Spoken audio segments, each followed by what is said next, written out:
Welcome back to abettersociety.info. This is the 8th regular video in our series, and it's the 4th one dealing with what we're calling the hunter-gatherer societal pattern. Now this video is something of a continuation of the previous one. In the world that we live in today, I mean, those of us who have access to a computer and internet and who can watch the videos, we live in very complex societies. As I've said before, I mean, we live in one group of people, our family. We work with another group, where our work is, our occupation. We go to religious activities. There's many different types of religious organizations that people can frequent. And we live in a very complex society that involves multicultures, multiracial groups, and we all live together. So it's difficult for us to put ourselves in a framework of thinking to understand hunter-gatherer type societies. But it's still important to us to understand them because the frameworks of thinking associated with them are carried over into today's societies. And so we need to understand all different types of organizational patterns in order to know how to make things better. But now in a hunter-gatherer society, it's like a one-dimensional situation. Now there might be some division in terms of gender, where the men had one type of work and the women had another type of work, and there may be male and female separate societies to a certain extent. But other than that, these types of patterns are very one-dimensional. That everything is the same in terms of the government, the art, fashion, clothing, everything.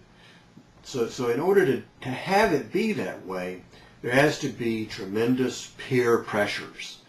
I mean, in complex societies, people wear all sorts of different clothing. There's a lot of variety in complex societies. But in these societies, there's not. Now, this is not to say that everything is drab. I mean, we've seen some incredible artwork in terms of attire, clothing, pottery, that was just, wonderful artwork. But we need to understand that in a given society, in a given area, everything like that is going to be the same. I mean, an anthropologist can look at pottery and say, this pottery came from this group of people, and this piece of pottery comes from a group of people that lived way over yonder someplace. And that can be said with confidence because that's the pattern that these people followed. And of course, in the previous video, I said that a foundation concept of that has to do with survival.